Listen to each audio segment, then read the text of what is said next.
10 tendências do marketing digital para 2025 que você precisa ficar atento e colocar no seu planejamento estratégico para 2025. Eu sou Jobel Casper e hoje falaremos sobre todas as tendências e como elas podem ser aplicadas no seu trabalho, na sua carreira e no seu dia a dia. O primeiro tópico que nós vamos abordar hoje é sobre marketing conversacional. E marketing conversacional, ele baseia-se na capacidade de a gente conseguir integrar, por exemplo, quando uma pessoa chama a nossa empresa no WhatsApp, que não tem mais uma pessoa atendendo, porque tem um gap, tem um espaço entre a pessoa nos chamar e nosso time conseguir responder. E quanto maior esse gap no tempo de resposta, menor a nossa taxa de conversão na possibilidade de uma venda. Então, para isso, nós estamos adicionando a capacidade de inteligências artificiais fazerem esse atendimento inicial, principalmente, onde uma pessoa nos chama, a gente passa toda a base de conhecimento para a inteligência artificial e a gente consegue fazer essa integração. Então, a pessoa que está recebendo atendimento sequer entende que aquilo é uma inteligência artificial. Ele acha que aquilo é uma pessoa. Exatamente porque já existe essa capacidade de a gente passar uma base de dados para a inteligência artificial e ela, de fato, responder com uma pessoa. Mas, claro, isso tem que ser feito com muito cuidado e a gente tem que entender como integrar isso na nossa empresa. Qual o processo que essa inteligência artificial ela pode fazer? Ela pode fazer a pré-vendas para conseguir qualificar e ter um atendimento rápido? Ou na minha empresa eu já consigo até mesmo integrar o estoque e fazer todo o processo comercial através dessa metodologia chamada marketing conversacional. Então, sim, o marketing conversacional é uma tendência para 2025 e você precisa ficar atento nisso para conseguir colocar no seu planejamento. E vamos para a próxima, tá? A gente tem 10 aqui. Nós temos a próxima, que é a questão de pesquisa em redes sociais. Hoje nós sabemos que o SEO ele é muito importante, mas ele vem se alterando muito. Até coloco um vídeo aqui em cima, caso você queira ver mais sobre o assunto. Então as pesquisas em redes sociais, elas vêm substituindo muito a pesquisa que era realizada no Google.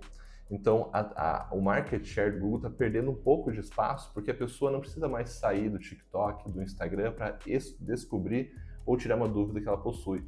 Ela pesquisa diretamente nas redes sociais. Então, fazer o seu conteúdo ser pesquisável nessas redes sociais é tão importante quanto fazer um bom SEO. Uma coisa não exclui a outra. Mas a tendência de 2025 é que cada vez mais esse modelo que vem se instaurando das pessoas fazerem as pesquisas nas redes sociais, ela é importante. Então, coloque esse ponto também no seu planejamento de 2025, porque as pesquisas nas redes sociais, elas vão cada vez mais pegar esse market share do Google em relação à pesquisa e em relação a até mesmo o processo de compra de um usuário. Indo para o terceiro tópico, nós temos a economia da atenção. Então, como a gente estava falando no último tópico agora, as redes sociais elas estão cada vez mais dominando o nosso dia a dia e estão na jornada de compra de qualquer consumidor que exista. Então, independente do tipo de empresa, o seu cliente está lá dentro. A economia da atenção, a gente pode falar que estão nos canais de atenção, que é o Instagram, TikTok, YouTube, locais onde a gente está passando cada vez mais tempo. E qual é o nosso desafio lá dentro? Quando você faz um conteúdo chato que as pessoas não querem assistir ou não vão ver seu conteúdo estático, a gente não vai conseguir chamar atenção. E aquele teu conteúdo vai passar batido e não vai trazer relevância nenhuma para sua marca e muito menos para a conversão. Então você precisa entender e estudar essas redes sociais para conseguir fazer ganchos que prendam a atenção do seu cliente nos 3 primeiros segundos, 5 primeiros segundos e passe o valor que você deseja. Então, entrar nessa economia da atenção e entender como funcionam as redes sociais é vital para 2025. É por isso que a gente está trazendo como tendência. Então, vamos lá, estudem, prestem atenção em relação a esses pontos e primeiros 3 segundos são os mais importantes.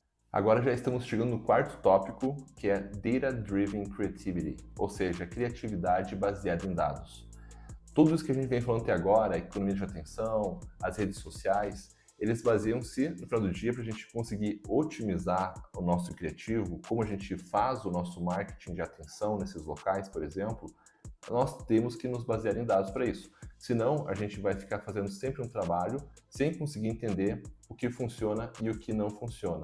Então, para isso é importante que toda vez que você fizer um novo criativo, fazer um teste, isso independente se seja a parte de social media, orgânico no caso, ou tráfego pago, vocês precisam capturar o dado em relação àquele criativo. Por isso, Data Driven Creativity. A nossa criatividade precisa ser baseada em dados. qual foi a linha de comunicação que eu testei aqui e que funcionou. Ou seja, qual foi o horário que postei e funcionou.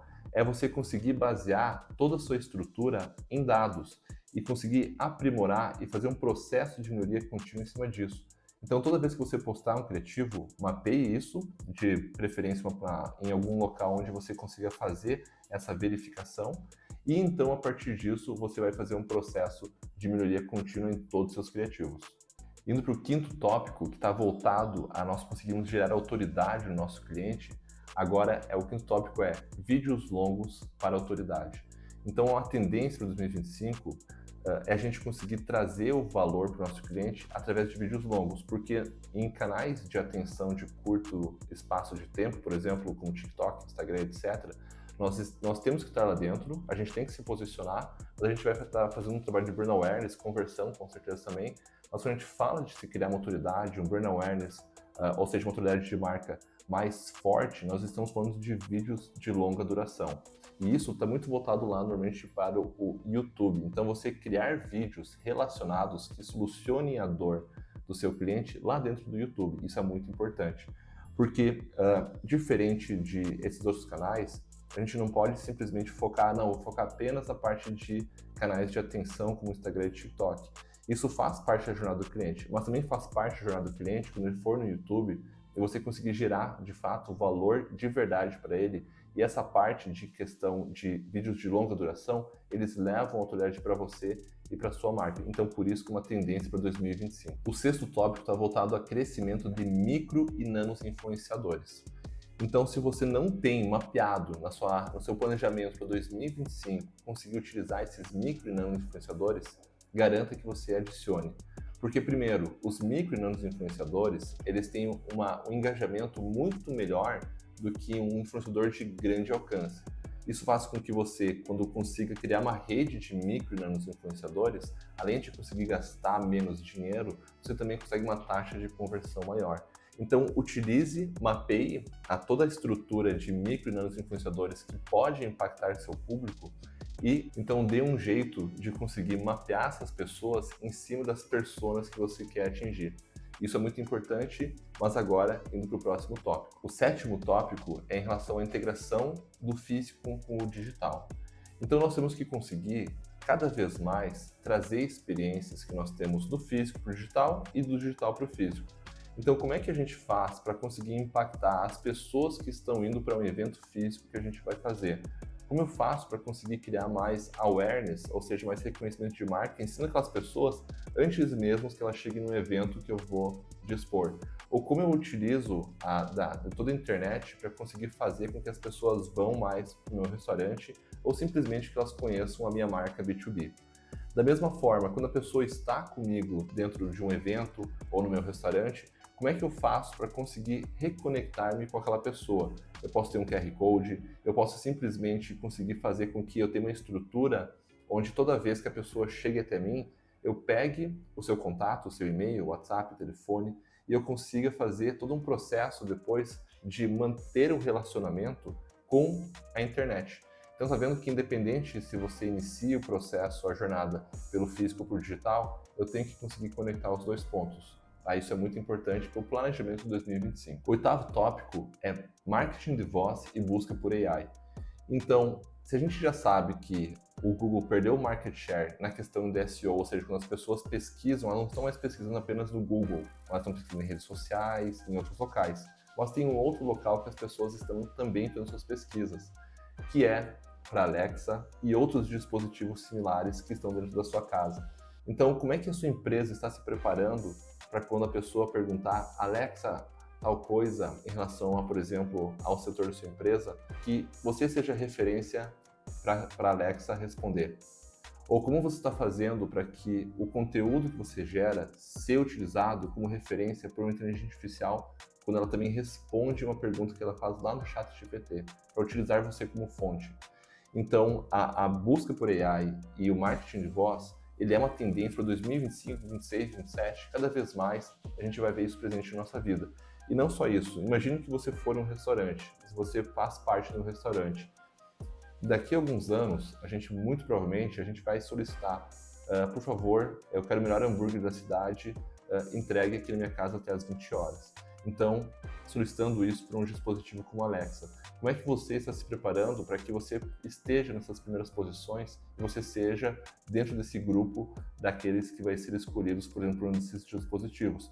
Claro que não vão ser todas as pessoas que vão fazer isso, mas vai ter uma porcentagem das pessoas que vão utilizar essas funcionalidades no dia a dia. Nono tópico, hiperpersonalização com inteligência artificial.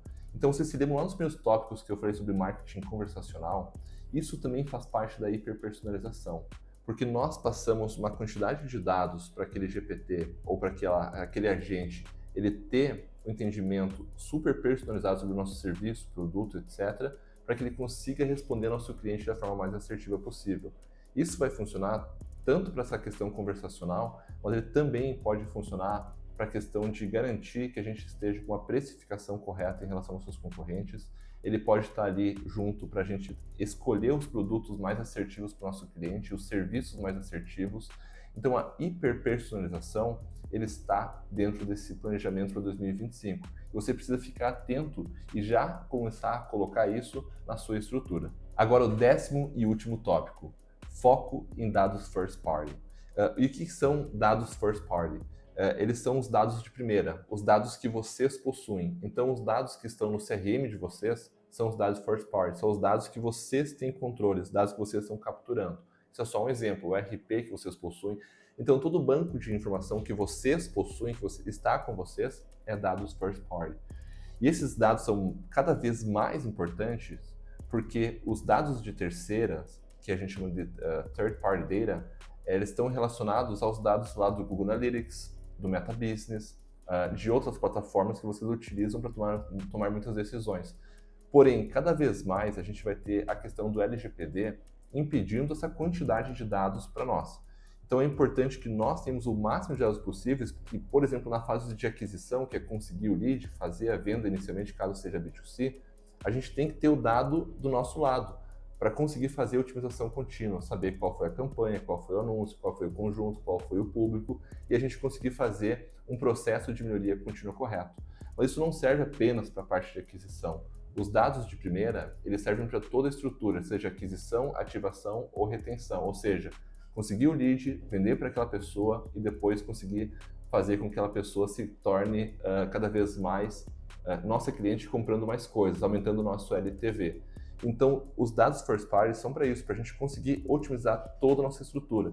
Então, se você não tem o processo correto de garantir que você tem todos os dados para tomar decisão, você está muito atrás. Isso nem é 2025, isso já era anos passados. Mas eu já trouxe como tendência porque eu vejo no meu dia a dia que a maior parte das empresas, das pessoas que trabalham, elas não têm isso organizado. Então, coloque isso como foco para o seu dia a dia, para 2025 você conseguir tomar as decisões da forma correta e fazer um processo de melhoria contínua certo também. Pessoal, por hoje é isso. Eu espero que tenham gostado desse vídeo. Comentem abaixo, curtam esse vídeo e não esqueçam de se inscrever no canal para mais vídeos como esse. Até a próxima. Tchau!